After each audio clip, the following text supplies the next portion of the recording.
কাশ্মীরিয়ার এই ত্রিবেণীতে এসেছি এবং আমি ভীষণ ভীষণ খুশি এখানে আসতে পারে। ঠাকুরের আশীর্বাদ সবসময় মাথার উপরে আছে। তার জন্য 3 তারিখে একটি শুভ দিন ছিল এবং আজকে মাঘী পূর্ণিমা আরো একটি দারুণ শুভ দিন।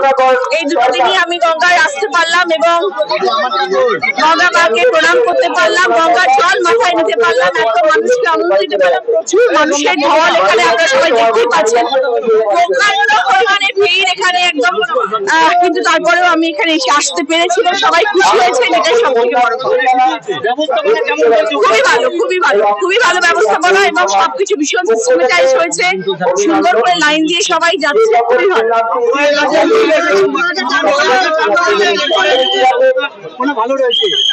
আমার গঙ্গা জীবনে রকম অসুবিধা হয়নি, সেই জন্যই আমি বলছি, এবং আমার কোনো ব্যবস্থাপনাতেও কিছু খারাপ লাগেনি সেখানে। আর আমাদের এখানে দিদি সবকিছু সুন্দর তৈরি করেছেন এবং সব মানুষ যাতে ভালোভাবে দর্শন করতে পারেন সেই ব্যবস্থাও করছেন। ওখানে তো চান করলেন, এখানে কি চান করার কোনো না? ওখানে যেহেতু চান করেছি সেহেতু এখানে আর চান হয়নি, কিন্তু গঙ্গা জল মাথায় নিলাম এবং সবাই একসাথে জলে ডুব মারলাম। মানে ডুব মারলাম মানে জলে পাও পুরো ভিজে গেছি আমি। দেখো গঙ্গার জল একটু খোলা হবে, কারণ মাটি ভিজে থাকে, তার সাথে গঙ্গার জলকে মনে করো সুইমিং পুলে সব জায়গায় গঙ্গার জল একই রকম। এই যে গঙ্গার ঘাটগুলো অনেকটা দিয়ে আছে, খারাপ হয়ে আছে, সে তো সেই লড়াই তো চলছেই আমার, এবং আগামী দিনেও চলবে। গঙ্গার ভাঙন বলুন, গঙ্গার পার সারাই করা বলুন, এই নিয়ে তো আমি আওয়াজ তুলেছি এবং আগামী দিনেও সেই আওয়াজ জারি থাকবে। না, আগে কখনো আসেনি, এই প্রথম আসলাম এবং আমি ভাগ্যবতী যে আমার সাংসদ হওয়ার পরে কুম্ভ মেলা এলো, এটা আমার সব থেকে বড় কথা। কেন্দ্র এবং রাজ্য একাধিক দুর্দান্ত দুর্দান্ত, কথায় ব্যাখ্যা দিতে পারবো না যে আজকে এত বড় একটি আয়োজন সবার মিলিত প্রচেষ্টা সম্ভব, এবং সেটা প্রমাণিত হচ্ছে সর্ব জায়গায় যে এত সুন্দরভাবে সব সিস্টেমেটিক সবকিছু হচ্ছে।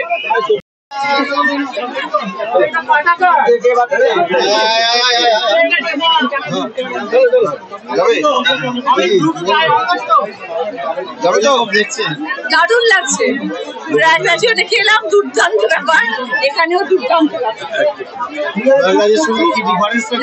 প্রয়াগরাজ এখন সারা ভারতবর্ষের মানুষ সেখানে গিয়ে উপস্থিত হয়েছে, বিদেশ থেকে মানুষ এসে উপস্থিত হয়েছে। আমাদের জেলার মানুষের যে এত ভালোবাসা, ঠাকুরের প্রতি ভক্তি এবং এই কুম্ভস্থানের জন্য তারা যে এত আগ্রহী, এইটা থেকে সব থেকে ভালো লাগছে। এবং এত সুন্দরভাবে আয়োজন করা হয়েছে, সুন্দরভাবে রাস্তা তৈরি করা হয়েছে, মানুষদের জন্য জামা কাপড় চেঞ্জ করার জায়গা করা হয়েছে এবং সব মানুষ সুন্দরভাবে রয়েছে, প্রত্যেকটি মানুষকে জল দেওয়া হচ্ছে, ব্যবস্থাপনা অসাধারণ। প্রশাসনিক ব্যবস্থা, পুরসভা, সবাই একত্রিত হবে, সবাই মিলে যেটা করেছে, কি মনে হয় যে কিছু কাজ এখনো করতে হবে, ঘাটগুলো সংস্করণ নিশ্চয়ই হওয়া দরকার এবং সেই নিয়ে লড়াই করছি, সেই নিয়ে লড়াই চলছে। কেন্দ্রীয় সরকারের দল এসে প্রতিনিধিরা এসে দেখে গেছেন এবং আমার আওয়াজ জারি থাকবে যতদিন না আমার কোনো কিছুটাও আমি তাদের থেকে সাহায্য পাবো, এবং তারা যদি আমাদের ওপর দিয়ে একটুখানি নজর দেন আমাদের পুরো পশ্চিমবাংলার দিকে, যাতে মানুষ ভালো থাকেন, আমরা যাতে মানুষকে সুবিচার দিতে পারি এবং মানুষের যাতে জীবন সুরক্ষিত থাকে, এটা যদি ওরা ব্যবস্থা করেন তাহলে তো কিছুই নয়। কিন্তু আমি আমার তরফ থেকে যথাসাধ্য চেষ্টা করে যাবো যাতে গঙ্গার সংস্করণ হয়, পারগুলো ঠিক হয়, গঙ্গার ভাঙন রোধ করা যায়। আপনি প্রয়াগে স্নান করলেন, বললেন তুলনাহীন ব্যবস্থা। ত্রিবেণী কুম্ভ নিয়ে কি বলবেন? ত্রিবেণী কুম্ভ নিয়ে আমার জায়গায় আমি কি বলবো, আমার জায়গায় দারুণ ব্যবস্থা। মানে অনেকে দেখলাম পুণ্য স্নান করতে এসে সকাল থেকে চলছে, দেখুন আপনি নামলেন ঘাটে, অনেকে বললো পরিপূর্ণ হয়ে গেল। 144 বছর পরের একটি কুম্ভ স্নান, আমি তো মনে করি আপনাদের সকলের, মানে এরকম কোনো মানুষ হওয়া উচিত না যারা এই ডুবকি নেবে না এবং স্নান গঙ্গা জলে গিয়ে ডুব দেবেন না এই সময়টা। সবাই বলছে এটা ঠাকুরের ডাক আসা উচিত, ঠাকুর ডাকলে হয়, কিন্তু নিজের ইচ্ছেটাও থাকা চাই। নিজের মন থেকে ইচ্ছে না থাকলে কিছু হয়, সবকিছু ঠাকুরের উপর ছেড়ে দিলে হয় না। আমার মন থেকে ইচ্ছে ছিল যে আমি 3 তারিখেই যাব, আমাকে প্রশাসন থেকে না বলা হয়েছিল, আমাকে কোনো রকম বলা হয়েছিল যে আপনি যদি 2 তারিখ 3 তারিখে আসেন, কারণ তখন সরস্বতী পুজো পুজো, আমরা কোনো রকম আপনাকে সুরক্ষার কিছু রকম ব্যবস্থাপনা দিতে পারবো না, আপনি 5 তারিখের পরে আসলে দিতে পারবো, কিন্তু 2 তারিখে পারবো না। আমি বলেছিলাম যে আমি সরস্বতী পুজোর দিনই গঙ্গায় নামবো এবং সেই দিনই আমি সঙ্গমে স্নান করবো, যা কিছু হয়ে যাক না কেন। হয়তো তার জন্য আমি অনেক জায়গায় যেতে পারিনি, কারণ প্রচুর হাঁটতে হতো। আমি কেন বলেছিলাম ভালো ব্যবস্থাপনা, কারণ আমরা ভিআইপি, আমরা পলিটিশিয়ানস, আমরা আর্টিস্ট হতে পারি, কিন্তু তারা সবার জন্য এক নিয়ম রেখেছিল যে যেখান অব্দি গাড়ি ওইখানেই গাড়ি শেষ, তারপরে হাঁটতে হবে। 12 কিলোমিটার হাঁটা ছিল, যার জন্য আমি মেলা প্রাঙ্গণ অব্দি পৌঁছতে পারিনি বা আমি সাধুদের আখাড়ায় যেতে পারিনি, কিন্তু আমি ত্রিবেণী অব্দি পৌঁছে আমি গঙ্গা স্নান করতে পেরেছি। তাই জন্য আমি বলেছিলাম যে এরকম নয় যে ভিআইপি আসছে বলে তাদেরকে গাড়ি নিয়ে ঢুকিয়ে দেবে সাধারণ মানুষকে অসুবিধায় ফেলে, সেটা কিন্তু ওখানে কখনো সেই ব্যবস্থা আমি দেখিনি। তো যার জন্য আমি বললাম যে ওইখানকার ব্যবস্থাপনা খুব ভালো ছিল, ডিফারেন্সিয়েট করা হয়নি যে ভিআইপি বলে তাদের জন্য আলাদা ব্যবস্থা, সাধারণ মানুষের জন্য আলাদা ব্যবস্থা, সেটা করা হয়নি। এবং এখানে আমি আজকে এসেছি কারণ আমার মনে হয়েছিল আজকে মাঘী পূর্ণিমা, আমি আমার কনস্টিটুয়েন্সিতে যদি না যাই তাহলে আমি আর কবে যাবো। তো সেই জন্য আমি আজকে এখানে উপস্থিত, সবার ভালোবাসা পেয়েছি, তপনদার মতন মানুষ এখানে রয়েছেন, তো দাদার আশীর্বাদ তো আছেই মাথার উপরে, এবং সাধারণ মানুষ খুশি হয়েছেন, এবং সব থেকে বড় কথা এই শুভ দিনে আমি আজকে আবার গঙ্গায় প্রণাম করতে পারলাম, এটা হচ্ছে সব থেকে বড় পাওয়া। যে দুর্ঘটনা হলো সেখানে অনেক মানুষ মারা গেল, দেখুন সেটা নিয়ে তো আপনার দল তো বলেছিল যে অব্যবস্থা আছে।